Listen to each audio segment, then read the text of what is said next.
Hello mga karon, mga karoning chain, mga ron staking, mga sir. Good morning, good afternoon, good evening sa inyong lahat. Today is April 29, alas 3:15 na ng madaling araw. This is your service, Mr. KGB Crypto. At ito na naman tayo sa staking natin sa ron, mga boss.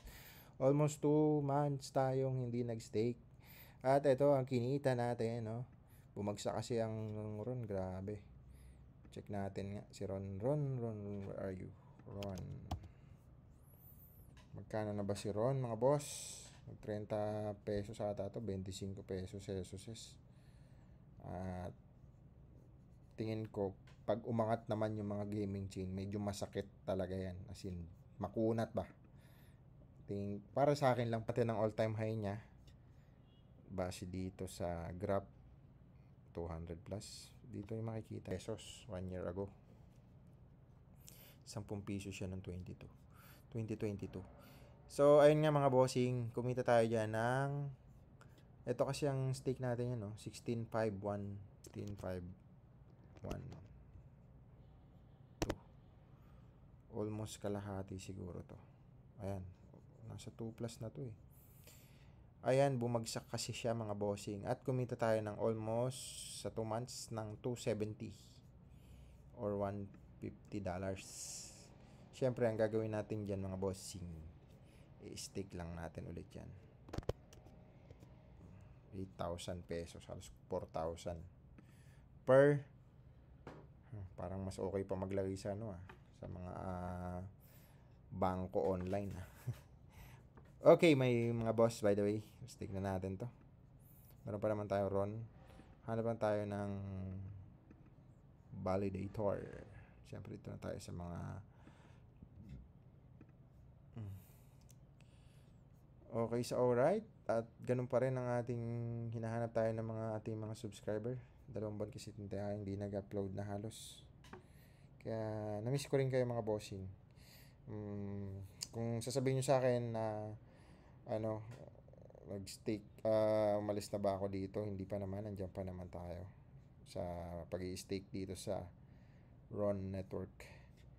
At ayan, meron na tayo ditong i-refresh na natin, no? 16512.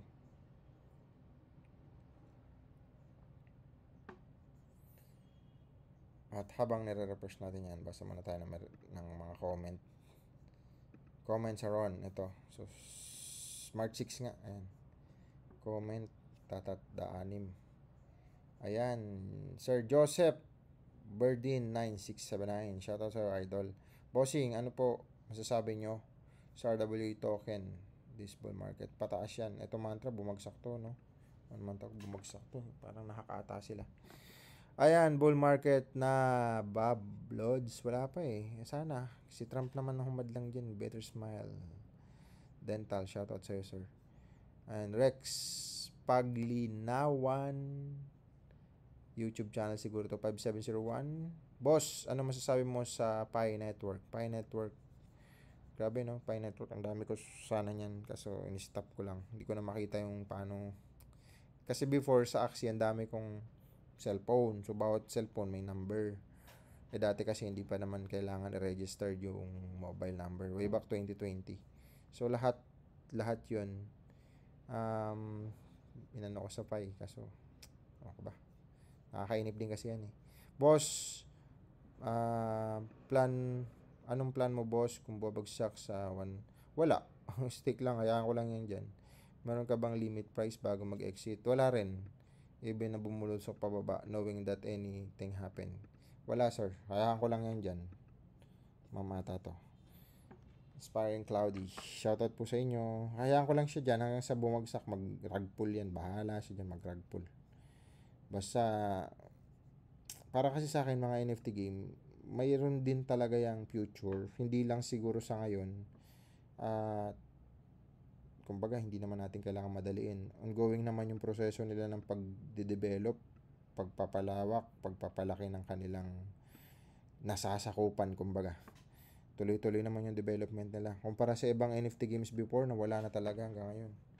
So, ayun, yung tingin ko. Wala pa naman bull market ng bongga sa Ethereum. Si Bitcoin nag-bull market na siya, na nag-all-time high na siya. Si Ethereum wala pa.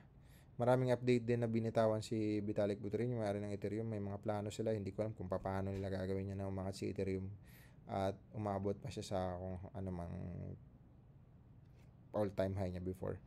Ayan, so pag umangat naman yan, damay lahat yan ng altcoin sigurado. At ang kategorya naman ng mga gaming, wala naman akong nakikita na gaming na bongga talaga ng development maliban sa RON network sa Axie. Okay, pero yun nga, hayaan ko lang yan dyan mga boss. Pang-retirement ko na yan, niisip ko pang-retirement ko yan, think positive lang. Okay, so alright, ayan. Hello game, sir, almost 1 year na after Bitcoin halving. Safe pa po ba mag-hold ng crypto? O para sa akin, oo. Kasi yung mga institution nga nag-hold ng crypto, 'di ba? Yung sila Market Saylor nga, sila sila Donald Trump nga, 'di ba? Pino-promote pa yung mga 'yan. At gagawin ng reserve yung crypto. So para na siyang gold reserve, 'di ba?